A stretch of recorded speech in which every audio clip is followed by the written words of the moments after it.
देखो programming in MATLAB में अब जो हमें मेनली सीखना है वो एक तो if else statement, if else type के स्टेटमेंट्स का कैसे एप्लीकेशन, और दूसरा जो है वो है लूप्स का, है ना। ये दो इंपॉर्टेंट पार्ट है।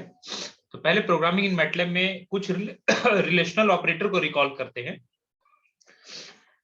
और देखेंगे किस तरह user defined functions within program कैसे यूज होते हैं। ठीक है, मेरी आवाज आ रही है आप लोगों को? Yes sir. Yes sir. तो इसमें एक काम करें, पहले कमांड विंडो पे। अच्छा, एक मैंने आपको अगर स्टार्टिंग की बात याद रखें तो मैंने आपको बताया था कि मैटलैब में बहुत सारे रिलेशनल लॉजिकल ऑपरेटर्स हैं। जैसे मैं कह दूं कि 1 greater than 5। Yes sir. 1 greater than 5, तो आप इंटर करेंगे तो ये 0 देगा। This means that this statement is false. 0 आने का मतलब ये स्टेटमेंट फॉल्स है। लेकिन अगर मैं वहीं कह दूं 1 लेस देन 5 तो ये 1 देगा, इसका मतलब ये स्टेटमेंट सही है। सो 0 डिनोट्स ये लॉजिकल, ये 0 रियल नंबर नहीं है। Basically they have 0 is logical 0। Logical 0 means this statement is false and logical 1 means this statement is true. ठीक है।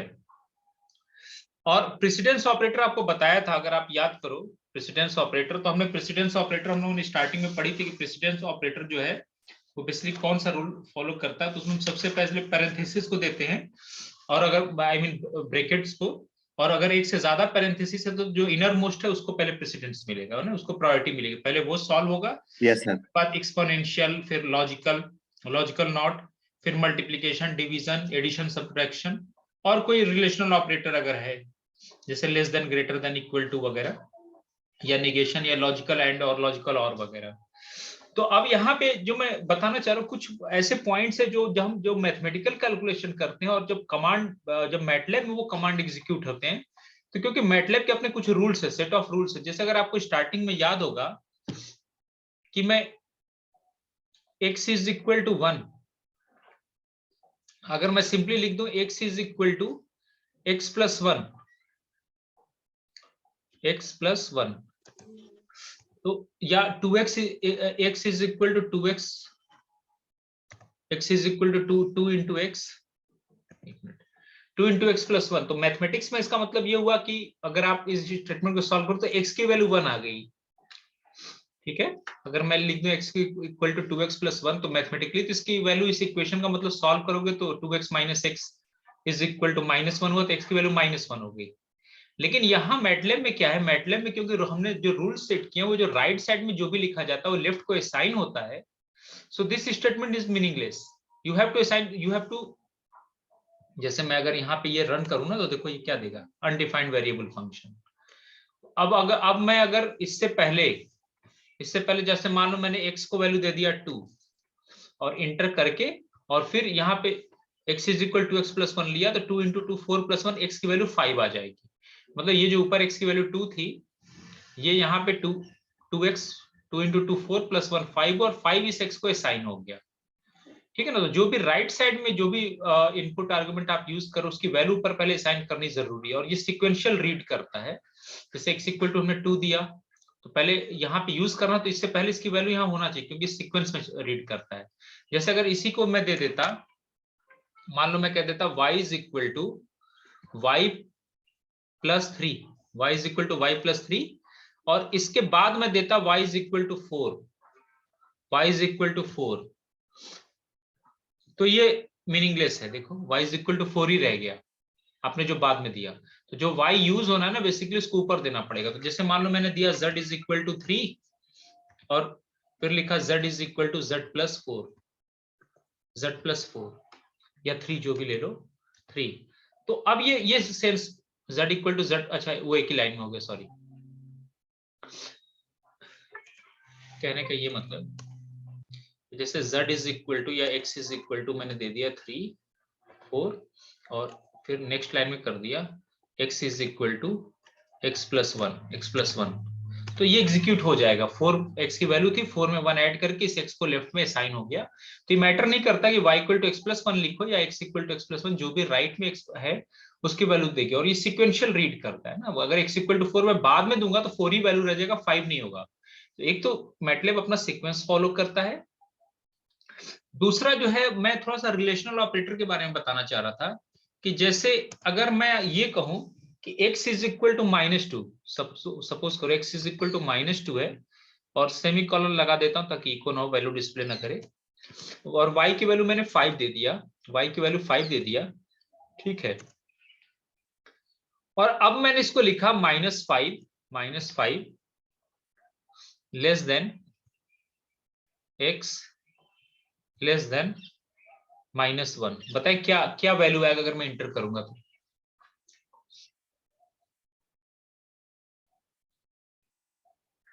एनीवन? 1 आएगा सर, लॉजिकल। लॉजिकल 1 आएगा। और कोई बोलना चाहेगा आप में से? Sir logical 0। Logical 0। Sir 0, logical 0। Logical 0 ही आना चाहिए। 0 आएगा सर। देखो इंटर किया, देखो क्या आ गया, 0। 1 नहीं आएगा। एक्चुअल में ये इक्वेशन इनइक्वलिटी ट्रू है कि x की वैल्यू -2 और -2 -5 -1 में लाई करता है, मैथमेटिकली सही है ये। लेकिन हमने मैटलैब में जो नोटेशन अडॉप्ट किया वो लेफ्ट से राइट रीड करता है, लेफ्ट से राइट। तो ये जो पहले -5 लेस देन x है ना, x की वैल्यू -2 है, तो -5 लेस देन -2 होता तो ये स्टेटमेंट 1 हो गया, इसका आंसर 1 हो गया। 1 को कंपेयर करें, क्या 1 लेस देन -1 है? नहीं। तो ये यहाँ पे इसको इस तरह नहीं लिखते, मैटलैब में जब इसी चीज को लिखना होगा तो आप लिखोगे -5 less than x and shift के साथ ये एंड देते हैं, and x less than -1 and x, otherwise आपको आंसर गलत कर देगा। ये सब कुछ चीजें हैं जो बता रहा हूं, जो ख्याल रखें। देखो अब आ गया 1, अब इस सही है, क्योंकि ये स्टेटमेंट तो बेसिकली सही था ना, -5 less than x less than -1। लेकिन जैसे हम मैथमेटिक्स में करते हैं, मैटलैब वैसे रीड नहीं करता। मैटलैब क्या है कि लेफ्ट से राइट रीड करेगा। तो जब लेफ्ट से राइट चलेगा तो पहले ये दो स्टेटमेंट -5 और x को कंपेयर करेगा, जहां x की वैल्यू -2 है। सो -5 less than x means this statement is true, -5 less than -2 true, so it will be 1 basically, and then 1 will be compared with -1, whether 1 is less than -1, so this is not true, so it will be 0। तो जो, लेकिन हम तो ये compute नहीं करना चाहते थे, तो हमें उस चीज को इस तरह लिखना होगा -5 less than x and x is less than -1। आपको ये एंड रिलेशनल ऑपरेटर जो है इसका यूज करना पड़ेगा, ठीक है। ये सब ऐसी चीजें होती हैं जो अक्सर हम स्किप कर देते हैं, और जब आप प्रोग्रामिंग करोगे तो वहां गलतियां कर दोगे। एक्चुअली आप समझ तो सही रहो, लेकिन मैटलैब ये नोटेशन अडॉप्ट नहीं करता, बस फर्क इतना है। जैसे मैंने कहा ना कि अगर x is equal to 2x - 1 लिख दूं तो मैथमेटिकली सॉल्व करके उसकी वैल्यू x की वैल्यू 1 आ जाएगी। लेकिन मैटलैब नहीं रीड करता उस तरह। मैटलैब क्या करता है, जो राइट में 2x - 1 उसकी वैल्यू x को असाइन करेगा। तो ये डिफरेंस है। तो while whenever you are writing a program in MATLAB, this things need to be taken care. Okay, now suppose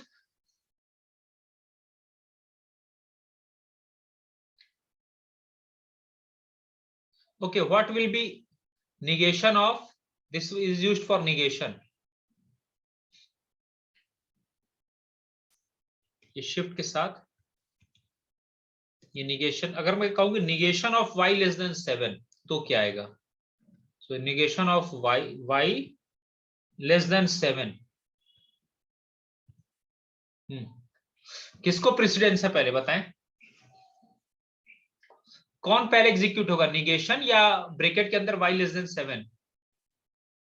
negation. नहीं, पहले ब्रैकेट को सब पे प्रेफरेंस है, ब्रैकेट को सब पे प्रेफरेंस है। तो विद इन पैरेंथेसिस कुछ भी हो, पहले सबसे पहले वो सॉल्व होता है। मैटलैब में ब्रैकेट को पहले प्रेफरेंस देते हैं। तो y लेस देन 7 और ऊपर y की वैल्यू आपने कितनी दे रखी, 5, तो 5 लेस देन 7 स्टेटमेंट ट्रू, तो आंसर कितना हो गया 1, और 1 का निगेशन 0। तो देखो इसको इंटर करोगे तो आंसर क्या आ जाएगा, 0।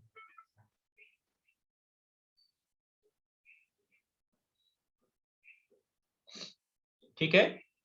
लेकिन अगर मैं सिर्फ कह देता negation of y less than 7 तो आंसर कितना होगा बताएं? यहां ब्रैकेट नहीं है, तो अब क्वेश्चन है कि निगेशन और लेस देन में किसको प्रेफरेंस है। तो मैटलैब में निगेशन को पहले प्रेफरेंस, पहले निगेशन ऑफ y कंप्यूट करेगा। तो y की वैल्यू कितनी है, 5, तो 5 का निगेशन कितना हुआ, -5। तो -5 क्या लेस देन 7 है, सो आंसर इज यस। तो यस को लॉजिकल क्या डिनोट करेगा, 1 से। देखो 1 आ गया।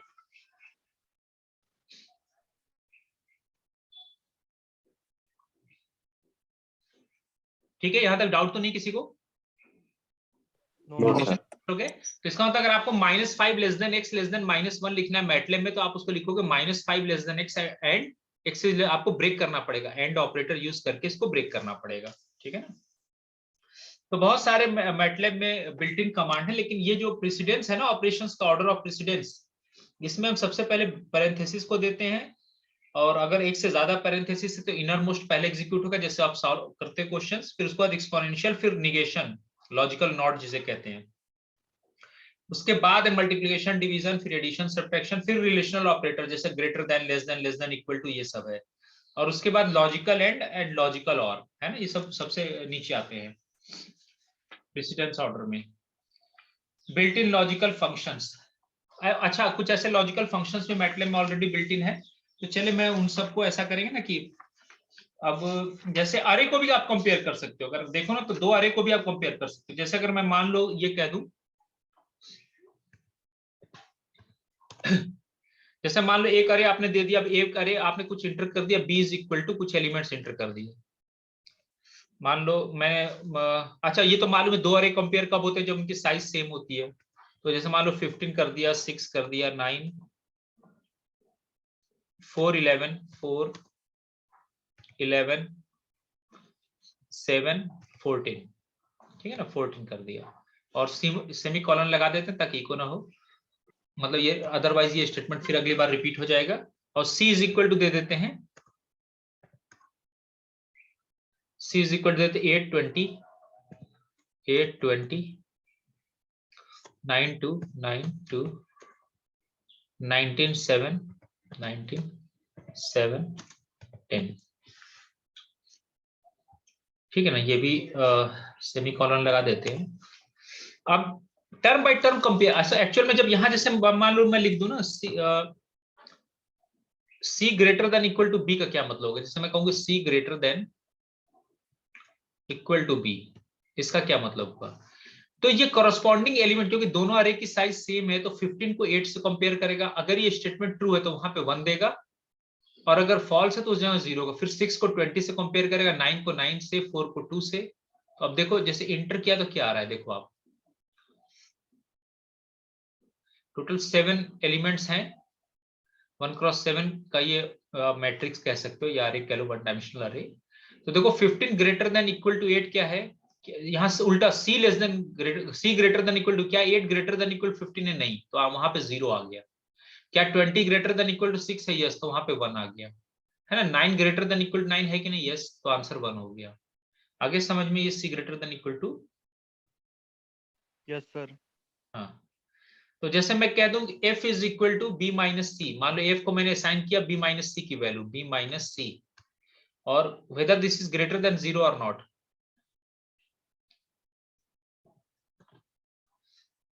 तो b माइनस, तो ये क्या कंपेयर करेगा, जहां पे जिस स्लॉट पे b और c का डिफरेंस ग्रेटर देन 0 होगा वहां पे 1 देगा, अदरवाइज 0। देखो जैसे b ऊपर 15 है, 15 8, 15 माइनस 8 ग्रेटर देन 0, तो वहां पे 1 आ गया।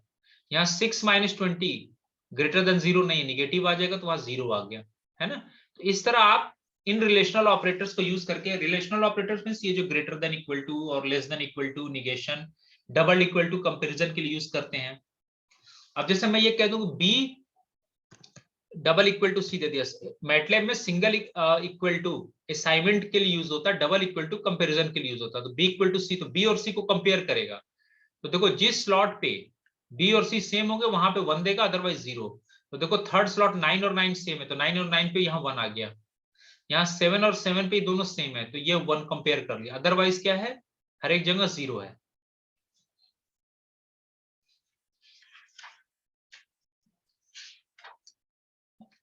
ठीक है, तो मैटलैब में कुछ बिल्ट इन फंक्शंस भी हैं जो एंड और कंप्यूट करने के लिए, इनके यूज। तो ये जो जैसे एंड ऑपरेशन है, और है, नॉट है, और फंक्शन को मैंने बताया ना एज अ ब्रैकेट में आप कॉल कर सकते हैं। तो अब आते हैं सीधे इफ एल्स स्टेटमेंट पे, जहां जहां जैसे जरूरत होगी मैं बताता जाऊंगा। फिर एक बार बुक से कंडीशनल स्टेटमेंट देखते हैं, कंडीशनल स्टेटमेंट। एक मिनट ऐसा करता हूं, मैं पहले बुक से थोड़ा सा मैं डिस्कशन करा देता हूँ की आइडिया, उसके बाद हम लोग प्रोग्रामिंग पे आते हैं। तो ये सब थोड़े से जैसे मतलब मैटलैब में किस तरह से उन चीजों को यूज करना है वो समझना जरूरी है। बाकी तो जो मैथमेटिक्स में जानते हैं सब ऑलमोस्ट वही चीज, कहीं कहीं जैसे है कि राइट की चीजें लेफ्ट को हम असाइन करेंगे, इस तरह के कुछ की पॉइंट्स हैं जिनका ख्याल रखना है, और बाकी सब तो ऑलमोस्ट पैरेलल है। जैसे आप देखो यहाँ पे programming in MATLAB, so a computer program is a sequence of, ये दो तीन चीजें रह गई है। तो आपको इफ एल्स और लूप्स वगैरह के कैसे यूज करना प्रोग्रामिंग में वो कर लेते हैं। तो मुझे लग रहा है 5-6 क्लास और लगेगी, जो थ्योरी वो कंप्लीट हो जाएगी, उसके बाद हम सिर्फ प्रैक्टिकल क्वेश्चंस करेंगे सॉल्व। हाँ तो देखो क्या है, थोड़ा सा इसका डेफिनेशन देख लो। Computer program is basically a sequence of computer commands in a simple program. The commands are executed one after the other in the order that they are typed. ठीक है ना, तो ये तो इसका हो गया डेफिनेशन। अब आप यहाँ पे a function file is a sub program. When the program reaches the command line that has the function, it provides input to the function and waits for the results. Basically जो हमने user defined function या functional file बनाना सीखा था ना, वो आप within the loop या within the program आप use कर सकते हो। कैसे वो अभी हम देखेंगे। तो यहाँ पे ये ना फॉर लूप और वाइल लूप का बहुत बड़ा रोल है, ये भी मैं बताऊंगा, क्योंकि हो सकता है कभी कभी ऐसे प्रोग्राम होंगे जिसमें आपको कोई एक ही सीक्वेंस रिपीट करना कई बार। जैसे आप कहते हो ना कि f minus p less than epsilon, Weierstrass का थ्योरम है ना कि हर एक फंक्शन को मैं पॉलिनोमियल से अप्रोक्सीमेट करता हूं अप टू डिजायर्ड डिग्री। तो आप एरर यहाँ दे दो कि एरर इन दोनों के बीच का जो डिफरेंस है वो मान लो 10 टू द पावर -2 से ज्यादा नहीं होना चाहिए। तो आपने एप्सिलॉन दे दिया, यहाँ कोई फंक्शन दे दिया, अब आपको पॉलिनोमियल ढूंढना है।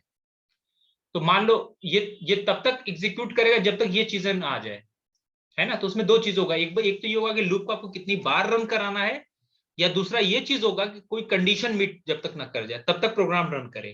तो इस तरह की चीजों को हम लोग डील करेंगे, है ना। तो और या अच्छा, तो इसमें जो सबसे इंपॉर्टेंट है, सबसे पहला जो बेसिक है, देखो ये तो आपको रिलेशनल ऑपरेटर जो मैंने आपको बता दिया, ये आप खुद से पढ़ लेंगे और जैसे से यूज करेंगे। की पॉइंट मैंने समझा दिया कि 1 और 0 का क्या सेंस है, ये रिलेशनल ऑपरेटर कहलाते हैं। Less than, greater than, equal to, इसमें लेस देन इक्वल टू एक साथ नहीं होता, मैटलैब में इस तरह लिखा जाता है, लेस देन फिर इक्वल टू लिखते हैं। डबल इक्वल टू किसके लिए करते हैं, कंपैरिजन के लिए। सिंगल इक्वल टू असाइनमेंट होता है, वो यहाँ नहीं आएगा, वो है ना, वो असाइनमेंट ऑपरेटर अलग चीज है। तो ये मैंने आपको बता दिया, ये सब चीजें भी आपको समझा दी हैं, मैं स्किप कर देता हूँ। ये आप लोग जो जितना इसमें सॉल्व है उनको खुद से देख लेंगे, ये सब बहुत बेसिक चीजें जो आप खुद से कर सकते हैं। हाँ मैं ये कह रहा था कि ये प्रेसिडेंस का ऑर्डर है जो आपको मैटलैब जो फॉलो करता है, ये प्रेसिडेंस का ऑर्डर जो मैटलैब फॉलो करता है, and you have to stick.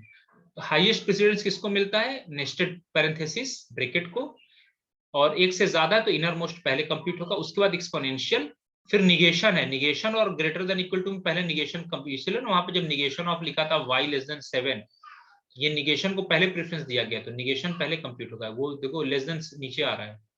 फिर मल्टीप्लिकेशन को एडिशन, एंड मल्टीप्लिकेशन डिवीजन को प्रेफरेंस एडिशन सब्ट्रैक्शन पे, उसके बाद ये।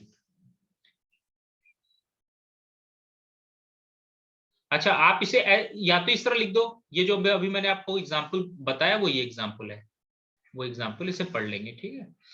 अब या तो आप इस तरह अलग अलग भी लिख सकते हो, एंड और यूज करके, बट ये और के लिए यूज करते हैं और ये वाला एंड के लिए यूज करते हैं, एंड के लिए, या इसके फंक्शंस भी इनबिल्ट है। जैसे आपको बताया था ना, जैसे sin x लिखना हो तो कभी भी मैटलैब में जो फंक्शन होता है तो आर्गुमेंट को आप ये ब्रैकेट, ये फंक्शन के लिए बेसिकली यूज होता है। तो ऐसे एंड ए और, या तो इस तरह लिख दो ए एंड बी, या इस तरह फंक्शन कॉल करके एंड, और किसके किसके बीच में एंड ऑपरेशन चाहिए उसको यहाँ आप लिख सकते हो, या और ए बी, नॉट ए भी लिख सकते हो, इस तरह लिख सकते हो, या निगेशन ऑफ ए ऐसे लिख दो। तो ये दोनों फंक्शन दोनों है मैटलैब में, दोनों तरीके से यूज कर सकते हो। अब जो मुझे करना है वो बेसिकली, हाँ कंडीशनल स्टेटमेंट, कंडीशनल स्टेटमेंट क्या होते हैं ये देखते हैं। So just read this. A conditional statement is a command that allows MATLAB to make a decision of whether to execute a group of commands that follows the conditional statement or to skip these commands. In a conditional statement, a conditional expression is stated. If the expression is true, a group of commands that follow the statement is executed and if the expression is false, the computer skips the program. So this one is very important line. ये इसका syntax है condition if का, if और यहाँ जो भी conditional expression है जैसे if a is less than b या c greater than equal to, b भी यहाँ रिलेशनल ऑपरेटर यूज करके आप दे रहे हो, है ना। तो अच्छा, इसमें जो conditional statement can be a part of program written in a script file और a function file as shown below. For every if statement there is an end statement. तो सबसे पहला इफ एंड यूज करें। तो if and कब use करते हैं? जब आपके दो ऑप्शन हो, या तो पहला कंडीशन होल्ड करे अदरवाइज सेकेंड। तो जब दो चॉइसेस हो ना तो वहां पे इफ एंड स्ट्रक्चर यूज करते हैं। तो इफ एंड स्ट्रक्चर का बेसिकली क्या है, पहले समझो ऐसे। इफ एंड स्ट्रक्चर का पहले आप फ्लो चार्ट डायग्राम देखो क्या कह रहा है। जैसे पहले ये देखो, यहाँ पे इफ आए, अब आपने लिखा कि if a is less than b, तो पहले ये स्टेटमेंट चेक करेगा। मान लो ऊपर ने आप ए की वैल्यू 10 दिया, -10 दिया, बी की वैल्यू समथिंग 7 दे रखा है, तो पहले चेक करेगा क्या ए लेस देन बी। अगर ये स्टेटमेंट ट्रू है, अगर ये स्टेटमेंट यहाँ जो भी आप एक्सप्रेशन दे रहे हो वो अगर ट्रू है, तो इस इफ और एंड के बीच में जितने मैटलैब कमांड लिखे होंगे वो एग्जीक्यूट कर जाएगा और उसका प्रोग्राम टर्मिनेट हो जाएगा। और अगर ये स्टेटमेंट ट्रू नहीं हुआ तो इस लाइन से बाहर निकल के एंड के बाद जो लिखा होगा मैटलैब कमांड वो एग्जीक्यूट होगा, और जब प्रोग्राम आप एग्जीक्यूट करोगे तो वो सीक्वेंस ऑफ कमांड होगा। So if this relation is true then program will execute this one, otherwise I mean the statement enclosed in between if and end, in between if and। या इसका flow chart diagram देखो, पहले आप आओगे यहाँ statement check करेगा if statement, अगर ये ट्रू है तो इसके बाद जितने कमांड्स होंगे वो एग्जीक्यूट होंगे, अदरवाइज ये लूप से बाहर निकल आएगा और एंड के बाद जो सीक्वेंस ऑफ कमांड होगा वो एग्जीक्यूट होगा। तो ये स्ट्रक्चर है इफ एंड कंडीशनल स्टेटमेंट का।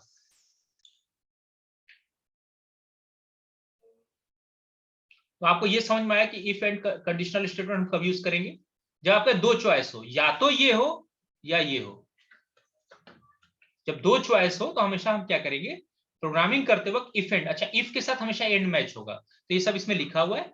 अब डायरेक्ट क्वेश्चंस पे चलते हैं। वहां पे यहाँ पे वही सब बेसिक चीजें लिखी हुई जो भी मैंने आपको कहा।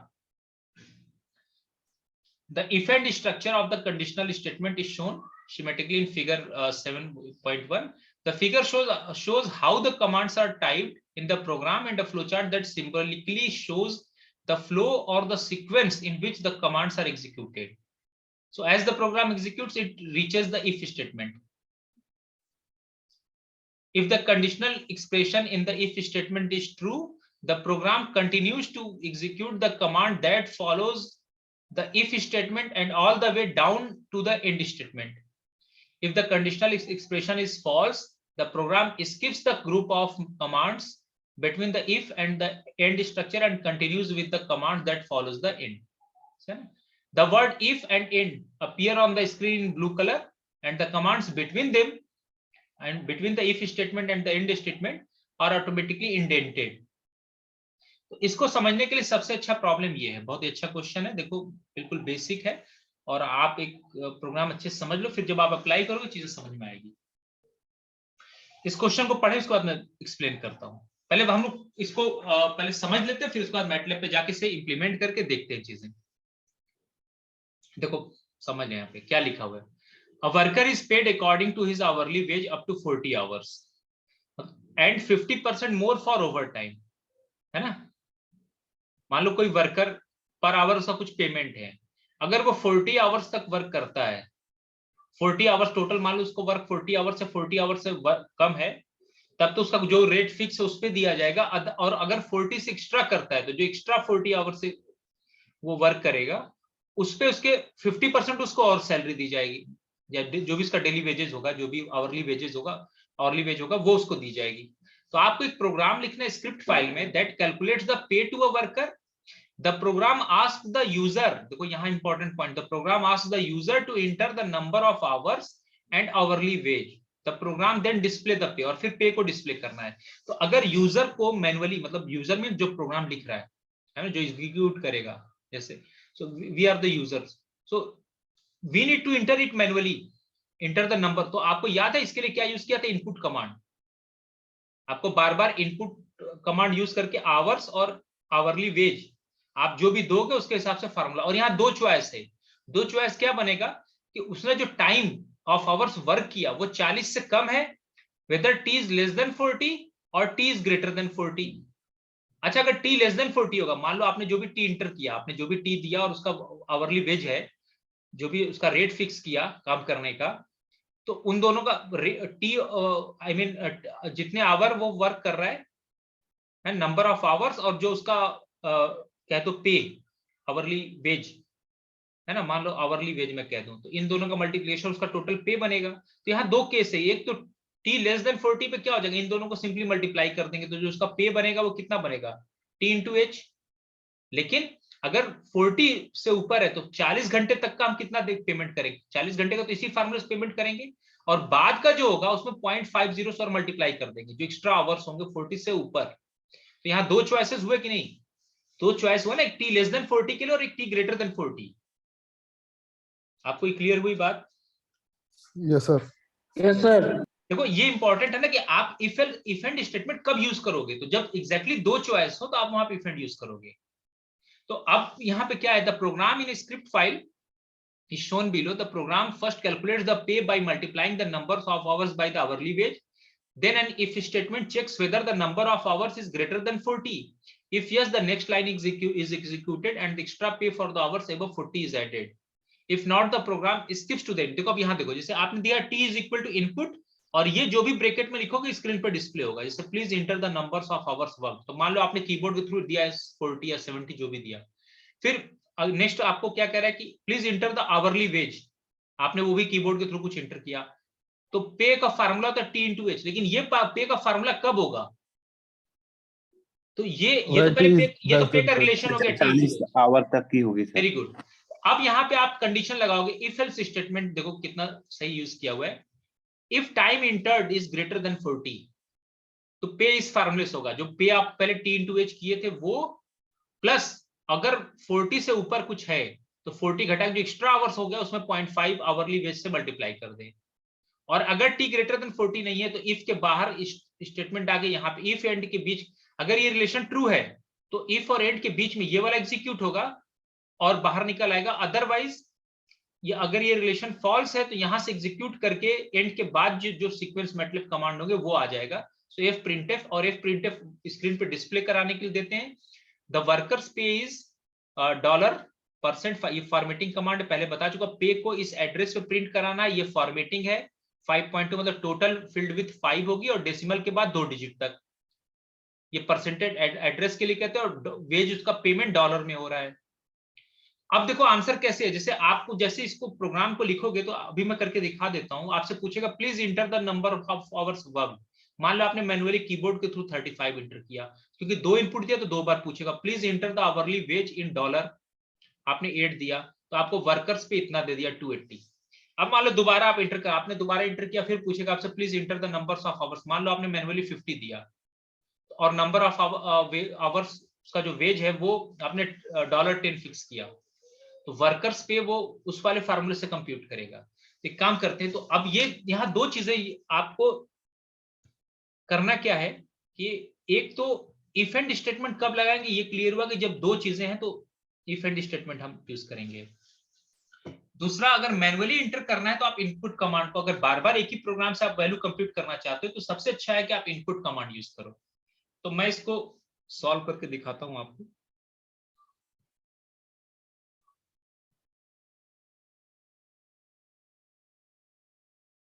अच्छा, आप लोग जो है ना उस पे जाके किया करिए सब चीजें, सिंपली स्क्रिप्ट फाइल में जाके। तो मान लो मैं यहाँ पे लिखता हूं, पहले क्या हम कंप्यूट करने जा रहे हैं, कैलकुलेटिंग वर्कर्स पे।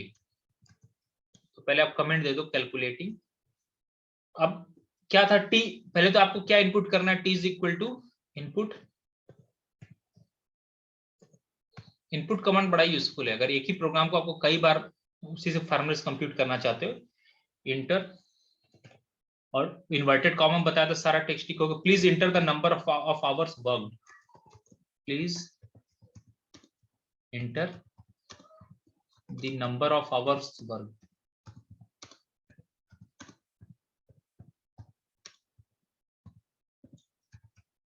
ठीक है ना, वर्क। इसके बाद इसी लाइन को हमने कॉपी कर लिया,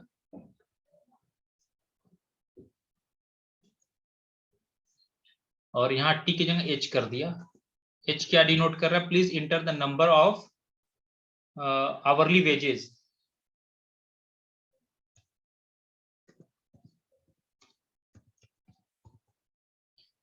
hourly wages, ways in dollar.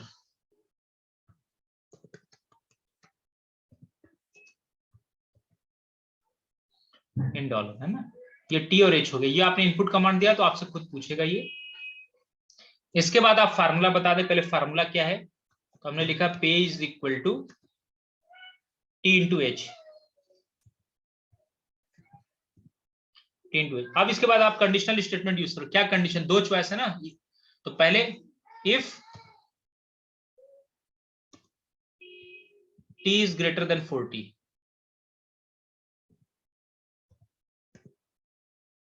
अब इसके बाद अगर टी ग्रेटर देन 40 तो फिर टी और पे और टी और एच में क्या रिलेशन, पहले आप बताओगे। तो देन पे इज इक्वल टू पे प्लस जो एक्स्ट्रा टाइम है, I mean T minus 40, T minus 40, उसका पेमेंट किस रेट से होगा? 50% के हिसाब से। तो 0.05 टी माइनस 40 टू 0.5।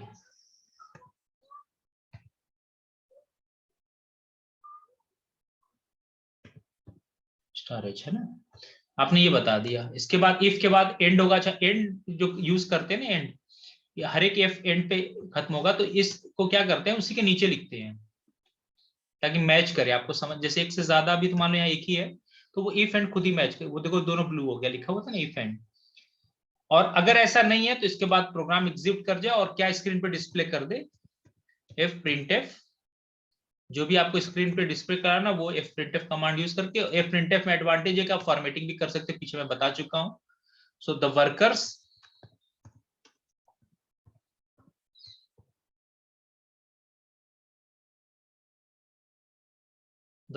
पे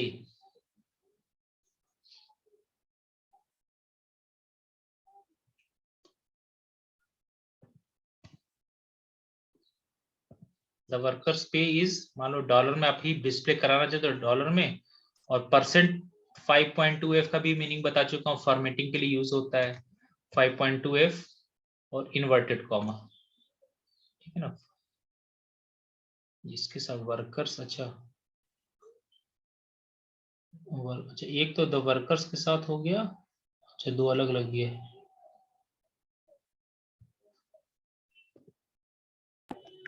सर अरे दो वर्कर्स वर्कर्स के बाद, एस वर्कर के बाद एक और लगा दीजिए सर। हाँ वो मुझे लग रहा है ना वो टेक्स्ट में है ना। चलो देखता हूँ, यहाँ पे बंद कर देता हूँ। हाँ, ये वर्कर्स पे इज, फिर इसको हटा दो, इस एड्रेस पे हो गया। और किसकी वैल्यू डिस्प्ले करानी? कौन से वेरिएबल की?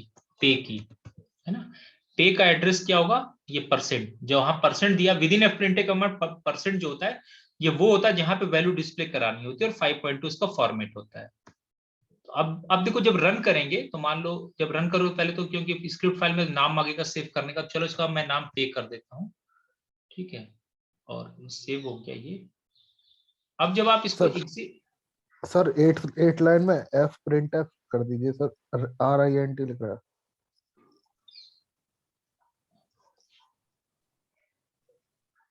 अच्छा, पी छूटा हुआ है ना, हाँ हाँ, यस सर। बिल्कुल सही। एफ प्रिंट एफ, ठीक है ना, एफ प्रिंट एफ कर दिया। अब ये हो गया तो अब कमांड विंडो पे चलें, देखिए क्या आ रहा है। देखिए पहला आपने यहाँ क्या लिखा है? इनपुट, पहला इनपुट डिस्प्ले क्या डिस्प्ले कर दिया? Please enter the numbers of hours worked. तो जैसे ही आप देखिए एग्जीक्यूट किया आगे स्क्रीन पे display, please enter the number of hours worked. अब मान लें मैनुअली मैंने दे दिया 40 क्या, मान लो मैं मैनुअली मैंने दे दिया 30, इंटर किया। तो अब अगला आपसे पूछ रहा है please enter the numbers of hours hourly ways in dollar. तो मान लो मैंने 10 दे दिया, 10 दे दिया, तो आंसर कितना हुआ? 30 इंटू 10 300, ठीक है ना।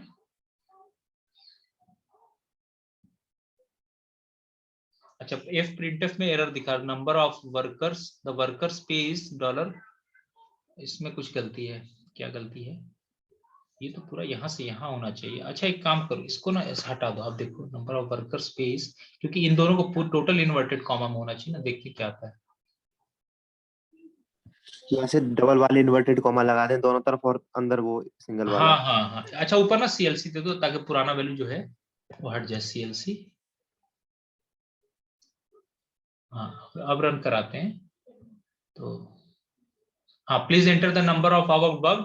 तो मान लो आपने दे दिया 30 दे दी, दोबारा देख लेते, 30 दे के इंटर कर दिया, उसके बाद आपसे ये पूछ रहा, आपने 15 दे दिया, 13 इंटू 15, तो ये आंसर आ गया, वो आंसर आ गया था। दोबारा कर लेते हैं इसको, शायद मैंने 10 और ये मान लो 30 ये दे दिया, तो आपसे ये आ गया, क्या हुआ स्पीड?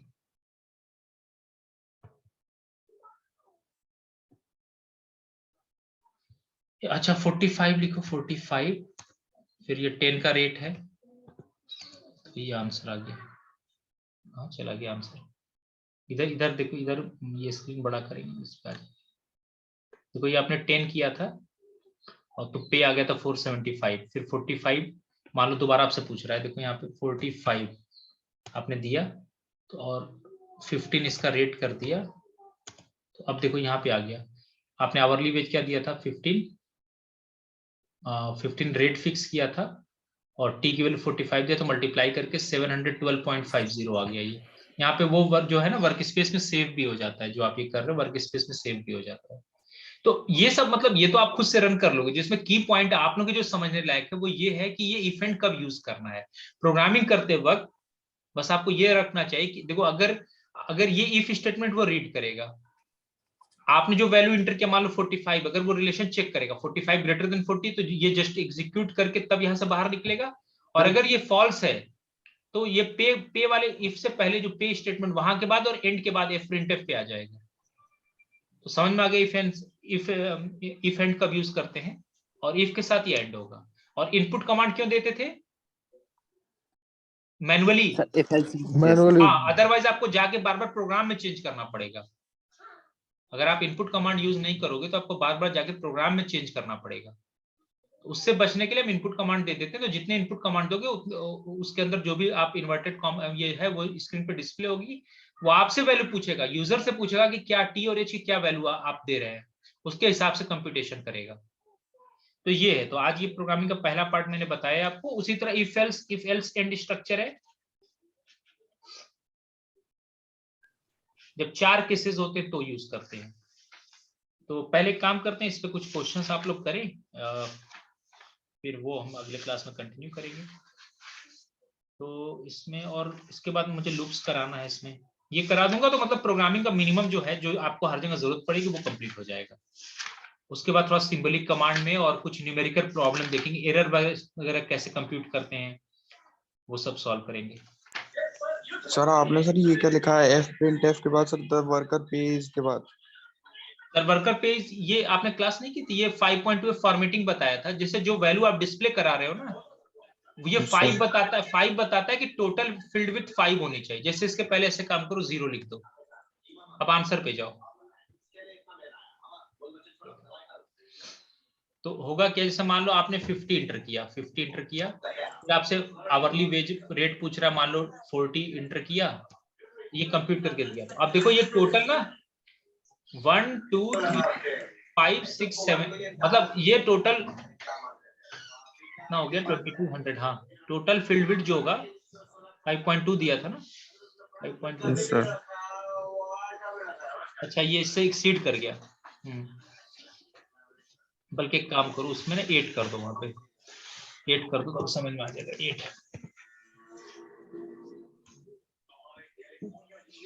अब आपसे दोबारा पूछेगा, मान लो कुछ हमने दे दिया 40।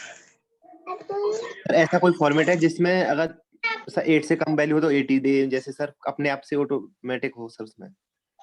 हाँ देखो ये हो गया ना, ये 8 हमने दिया 1 2 3 4 5 6 7 8 और 8 में 2 डेसिमल के बाद 2 डिजिट है। और सर डिफॉल्ट वैल्यू के लिए जैसे हमने जिसमें आंसर आया उसी में दे वैल्यू, तो उसके लिए क्या होगा सर? उसके लिए कुछ देने की जरूरत नहीं है, सिंपली लिख दो बस वर्कर्स पे, यहाँ पे नहीं हटा दी %5.2 है, वो डिफॉल्ट बाय डिफॉल्ट दे लेगा। Okay sir. हाँ, अदरवाइज ये आपको डिस्प्ले करेगा वो। अगर फॉर्मेटिंग करनी, जैसे मान लो डेसिमल के बाद मैं 3 डेसिमल तक आंसर डिस्प्ले कर रहा हूँ, यहाँ 3 कर दो, 3 करने के बाद दोबारा इसको रन कराओ। अब आप कमांड विंडो में जाओगे तो आपसे कुछ पूछेगा, वैल्यू मान लो मैंने 45 दे दिया, दूसरे की वैल्यू कुछ मैंने 8 दे दिया, एंटर करोगे। इधर देखो, देखो ये डेसिमल के बाद 3 डिजिट हो गए ना, 3 0 दिखा रहा है डेसिमल के बाद, ठीक है ना। और इंक्लूडिंग डेसिमल इसकी 8 जो होगी वो वो क्या कहते हैं, फील्ड विड्थ, वो 3 डेसिमल के बाद एक 4 5 6 7 8 टोटल 8 डिजिट तक डिस्प्ले हुआ, जिसमें से 3 जो है वो डेसिमल के बाद है। ये मैंने एक डिस्प्ले और एक प्रिंटफ में एक लेक्चर दिया था जिसमें डिफरेंस बताया था, तो वो उसमें दे रखा है, इसका डिटेल बताया था वहां, तो वो लेक्चर देख लेंगे। ठीक है, चलिए मैं ग्रुप में क्वेश्चन पोस्ट करता हूँ, एक क्वेश्चन आप लोग खुद से करें। ठीक है, मैं ऐसा करता हूँ, व्हाट्सएप ग्रुप में पोस्ट करता हूँ, क्वेश्चन सॉल्व करें आप।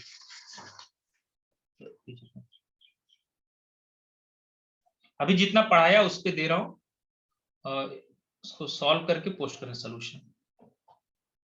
ये 3 क्वेश्चन मैंने दिए हैं, सब लोग सॉल्व करें, से प्रैक्टिस करें।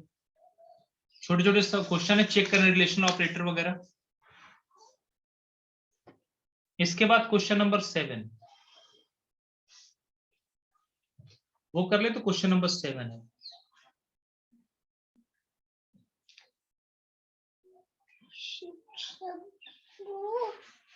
तीन क्वेश्चन है।